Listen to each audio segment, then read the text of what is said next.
Setiap minggu, seorang miliarder menangis di makam anaknya yang tewas terbakar. Ia percaya semua sudah selesai, sampai seorang anak pemulung berkata melihat wajah yang sama bekerja di pasar malam. Kalimat polos itu terdengar mustahil, tapi cukup untuk merobek keyakinan yang dibangun bertahun-tahun. Dari satu ucapan sederhana, kebenaran mengerikan perlahan bangkit, dan hidup sang miliarder tidak pernah sama lagi. Nama pria itu Surya Mahendra, dan semua orang mengenalnya sebagai orang yang tidak pernah kalah dalam bisnis, tapi selalu kalah setiap kali berdiri di depan satu makam tertentu. Pagi itu sama seperti pagi-pagi lain, matahari baru naik, kabut masih menggantung tipis, dan Surya sudah berdiri di depan nisan marmer putih dengan ukiran nama anaknya, Aksa Mahendra, lengkap dengan tanggal yang sudah ia hafal di luar kepala. Ia tidak membawa bunga mahal, hanya seikat kecil bunga liar yang dibelinya dari pedagang pinggir jalan, karena menurutnya Aksa lebih suka yang sederhana. Surya berlutut perlahan, jas mahalnya menyentuh tanah lembab, dan napasnya mulai berat seperti biasa. Tidak ada doa panjang, tidak ada kata-kata indah, hanya gumaman pelan yang selalu sama, permintaan maaf yang tidak pernah selesai. Penjaga makam sudah terbiasa melihat pemandangan ini, pria kaya dengan mobil mewah tapi mata sembab seperti orang yang baru kehilangan segalanya kemarin malam. Surya sering duduk lama di sana, memandangi foto kecil Aksa yang tertanam di nisan. Senyum anak itu masih sama seperti 7 tahun lalu, polos, sedikit miring, seperti ingin bertanya kenapa ayahnya jarang pulang. Setiap kali angin lewat, Surya selalu merasa seolah ada langkah kecil berlari di belakangnya, tapi saat menoleh, yang ada hanya deretan makam sunyi. Di tempat ini, Surya bukan miliarder, bukan pemilik perusahaan besar, bukan pria yang ditakuti dalam rapat, ia hanya seorang ayah yang gagal melindungi anaknya dari api. Dan di kepalanya, satu keyakinan tertanam kuat sejak hari kebakaran itu. Aksa sudah mati, terkubur di sini. Dan hidup harus terus berjalan, meski hatinya berhenti di titik ini. 7 tahun lalu, malam itu seharusnya menjadi malam biasa di rumah lama keluarga Mahendra. Rumah besar di pinggir kota yang kini hanya tinggal abu dan foto arsip pemadam kebakaran. Surya masih mengingat setiap detailnya tanpa perlu berusaha. Bau kayu terbakar, suara kaca pecah, dan teriakan panik yang bercampur dengan sirene. Saat api mulai menjilat lantai 2, Surya sedang terjebak di ruang kerja, mencoba membuka jendela yang macet karena panas, sementara istrinya, Larasati, sudah lebih dulu melompat keluar bersama pembantu rumah tangga. Nama Aksa terus ia teriakan, berulang-ulang sampai suaranya habis dan tenggorokannya terasa robek. Abi menjawab teriakannya dengan bunyi gemuruh, seolah rumah itu menutup diri dan menolak mengembalikan anaknya. Pemadam datang terlambat menurut Surya, selalu terlambat di ingatannya, meski laporan resmi berkata lain. Ketika api akhirnya padam, yang tersisa hanyalah puing hitam dan bau hangus yang menempel di hidung berhari-hari. Mereka menemukan potongan pakaian anak-anak di salah satu kamar, mainan robot meleleh di sudut ruangan. Dan itu sudah cukup bagi semua orang untuk menarik kesimpulan. Tidak ada tubuh utuh, tidak ada wajah yang bisa dikenali, hanya serpihan dan asumsi yang dibungkus dengan kata takdir. Surya menandatangani banyak dokumen hari itu tanpa benar-benar membaca. Otaknya mati rasa, hatinya kosong, dan pikirannya hanya berputar pada satu kalimat sederhana. Aku terlambat. Larasati menangis berhari-hari, lalu perlahan menjadi dingin, seolah api itu juga membakar sesuatu di dalam dirinya. Media menyebutnya tragedi, polisi menyebutnya kecelakaan, dan pengacara menyarankan Surya untuk fokus pada masa depan. Tapi sejak malam itu, waktu berhenti untuk Surya Mahendra. Setiap kilatan api di berita, setiap bau asap di jalan, selalu menariknya kembali ke satu malam yang sama. Malam saat ia percaya bahwa anaknya benar-benar mati. Dan keyakinan itu menjadi fondasi dari hidupnya yang baru. Hidup yang dibangun di atas rasa bersalah dan abu. Setelah kebakaran itu, hidup Surya Mahendra tidak runtuh seperti yang dibayangkan banyak orang. Justru sebaliknya, bisnisnya melesat dengan kecepatan yang hampir menakutkan, seolah ia menenggelamkan dirinya sendiri ke dalam pekerjaan agar tidak perlu berpikir. Gedung-gedung baru berdiri atas namanya, saham perusahaannya naik, dan majalah bisnis mulai menyebutnya sebagai simbol kebangkitan setelah tragedi, padahal tidak ada kebangkitan yang benar-benar terjadi di dalam dirinya. Setiap pagi, Surya bangun di rumah baru yang jauh lebih besar dari rumah lama, rumah yang tidak menyimpan bau asap, tidak menyimpan bekas api, tapi juga tidak menyimpan suara tawa anak. Lorong-lorongnya panjang dan dingin, kamar Aksa tidak pernah dibuat ulang, tidak ada mainan, tidak ada sepatu kecil di dekat pintu, seolah Surya takut jika ia menyiapkan kamar itu, maka harapan akan ikut hidup, dan harapan adalah sesuatu yang tidak berani ia miliki lagi. Larasati semakin jarang berada di rumah, pergi dengan alasan pekerjaan sosial, perjalanan panjang atau sekadar butuh udara, dan Surya tidak pernah bertanya terlalu jauh, karena ia sendiri tidak tahu harus berkata apa. Pada malam hari, ketika kota mulai tenang, Surya sering duduk sendirian di ruang kerja, menatap laporan keuangan sambil sesekali matanya jatuh ke foto lama Aksa yang ia simpan di laci paling bawah. Foto itu tidak pernah ia pajang, karena terlalu sakit untuk dilihat setiap hari, tapi terlalu berharga untuk dibuang. Dalam rapat, Surya dikenal dingin dan tajam, tidak pernah ragu memotong pembicaraan orang lain, tidak pernah ragu mengambil keputusan ekstrim, dan banyak yang mengira itu adalah sisi barunya yang lebih kuat, padahal itu hanyalah bentuk lain dari kelelahan. Uang datang tanpa henti, penghargaan berdatangan, tapi setiap kali Surya pulang dan menutup pintu rumahnya, ia selalu merasakan kehampaan yang sama, kekayaan yang tidak bisa membeli satu hal pun yang ia inginkan, satu hal sederhana bernama kepastian. Dalam pikirannya hidup sudah ditentukan, Aksa mati dalam api, dan ia harus menjalani sisa hidupnya sebagai pria yang berhasil di luar, tapi kosong di dalam. Sebuah peran yang ia mainkan dengan sangat meyakinkan, bahkan untuk dirinya sendiri. Pagi itu sebenarnya berjalan seperti ritual biasa yang sudah dihafal tubuh Surya Mahendra tanpa perlu diperintah. Mobil berhenti di tempat yang sama, langkahnya menyusuri jalan setapak pemakaman, dan matanya langsung mencari satu makam yang paling ia kenal di dunia ini. Sampai sebuah suara kecil memotong kesunyian dengan cara yang canggung dan tidak sopan. Suara itu memanggilnya dengan ragu, tidak lantang tapi cukup jelas untuk membuat Surya menoleh dengan alis berkerut. Di belakangnya berdiri seorang anak laki-laki kurus dengan baju yang warnanya sudah tidak bisa ditebak, celana kepanjangan, dan kaki penuh debu. Anak yang jelas tidak seharusnya berada di pemakaman elit sepagi ini. Anak itu memperhatikannya tanpa takut. Matanya tajam tapi polos, seperti anak-anak yang terbiasa hidup di jalanan dan tidak punya konsep tentang siapa orang kaya atau siapa orang penting. Surya sempat ingin mengusirnya, karena pemakaman adalah satu-satunya tempat di mana ia ingin benar-benar sendirian. Tapi sebelum kata apapun keluar, anak itu bicara lagi, dengan nada biasa seperti sedang menyebut cuaca. Ia bilang sering melihat Surya ke sini, sering melihatnya menangis, dan Surya terkejut bukan karena ucapannya, tapi karena cara anak itu mengatakannya tanpa menghakimi. Lalu anak itu melangkah lebih dekat, menunduk sedikit dan memperhatikan foto kecil di nisan Aksa dengan ekspresi serius yang tidak sesuai dengan usianya. Saat itulah kalimat itu keluar, kalimat yang terdengar ringan tapi menghantam keras. Ia bilang pernah melihat orang dengan wajah yang sama seperti anak di foto itu. Bukan sekali, tapi beberapa kali. Di pasar malam dekat rel kereta. Bekerja menjual mainan. Surya tertawa refleks, tawa pendek yang kering, karena otaknya langsung menolak informasi itu sebagai kebohongan anak kecil yang ingin perhatian atau uang. Ia bilang anak di makam itu sudah meninggal, terbakar, dan suaranya bergetar meski ia mencoba terdengar tegas. Anak itu tidak mundur, tidak meminta maaf, hanya mengernyit bingung lalu menjawab dengan jujur yang menyebalkan. Kalau sudah meninggal seharusnya tidak bisa bekerja dan tersenyum, karena anak yang ia lihat sering tertawa sambil menyalakan lampu-lampu mainan. Kalimat sederhana itu membuat dada Surya sesak. Bukan karena ia langsung percaya, tapi karena untuk pertama kalinya dalam 7 tahun, seseorang yang asing, kotor dan tidak tahu apa-apa tentang hidupnya, berani menggoyang keyakinan yang selama ini ia anggap sebagai satu-satunya kebenaran. Sejak percakapan singkat di pemakaman itu, pikiran Surya Mahendra tidak pernah benar-benar kembali ke tempatnya semula. Seolah satu baut penting di kepalanya longgar dan membiarkan pertanyaan-pertanyaan kecil berisik tanpa henti. Ia pulang ke rumah dengan perasaan aneh, bukan harapan, bukan juga ketakutan, tapi sesuatu di antaranya yang membuat dadanya terasa berat sepanjang malam. Surya mencoba menertawakan dirinya sendiri, mengatakan bahwa ia hampir percaya pada cerita anak pemulung yang bahkan tidak ia kenal namanya. Tapi semakin ia mencoba menepisnya, semakin jelas wajah Aksa muncul di benaknya, bukan sebagai kenangan lama, melainkan sebagai kemungkinan yang belum tertutup sepenuhnya. Di ruang kerja, Surya membuka kembali lemari besi kecil yang jarang disentuh, mengeluarkan map tebal berisi dokumen kebakaran yang selama bertahun-tahun ia hindari. Laporan pemadam kebakaran, berita acara polisi, hasil pemeriksaan lokasi. Semua ia baca ulang dengan mata yang kini lebih waspada daripada dulu.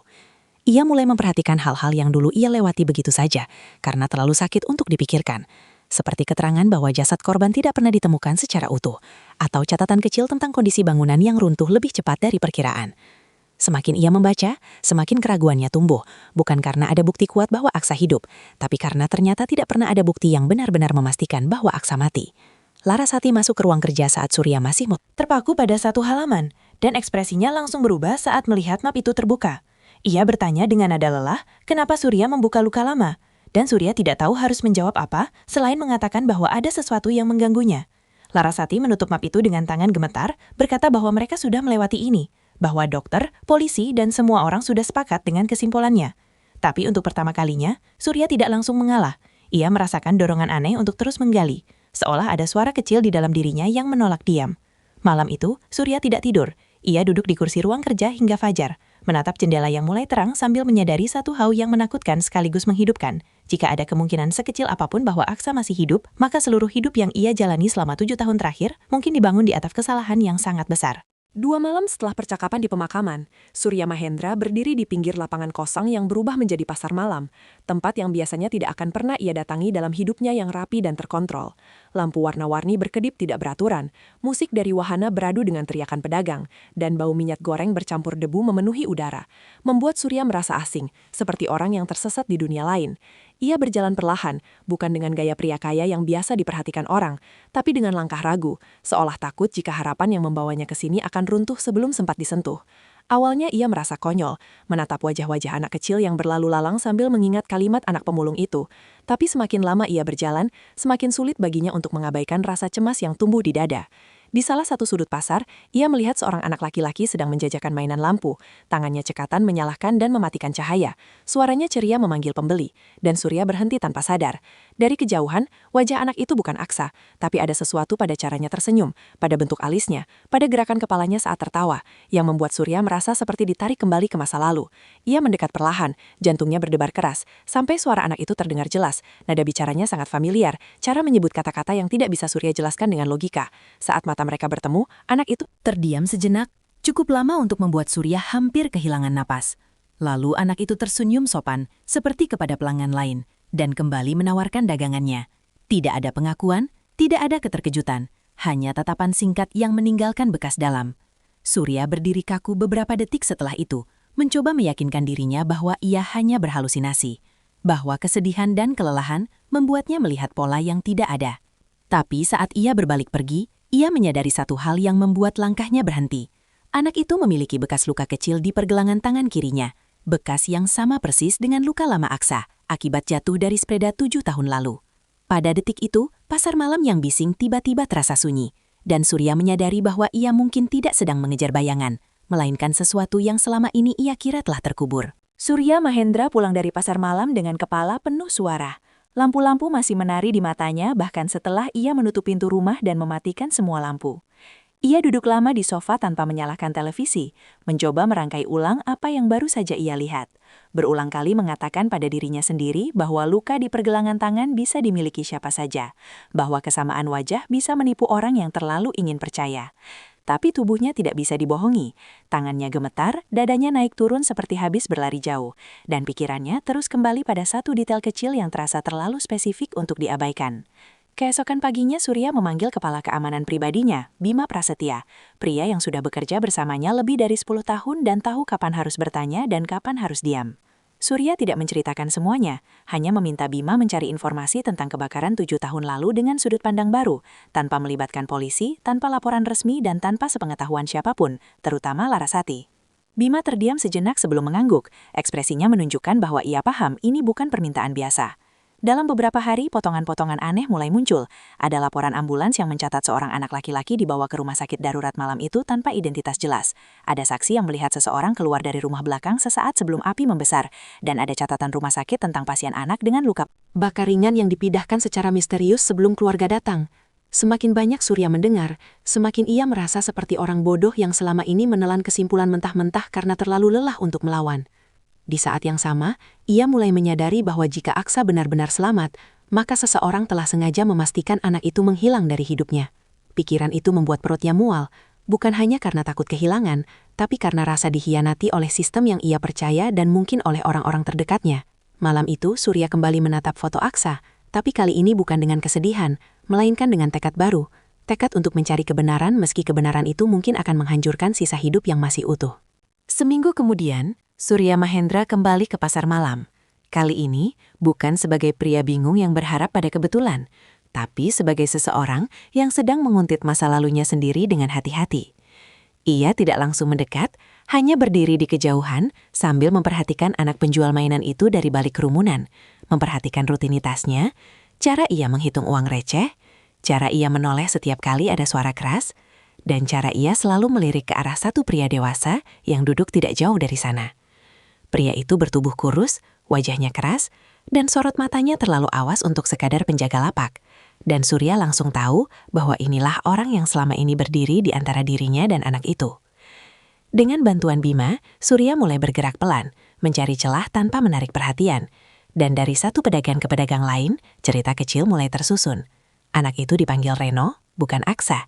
Dan ia sudah bekerja di pasar malam sejak 4 tahun lalu bersama seorang pria bernama Warman yang mengaku sebagai pamannya.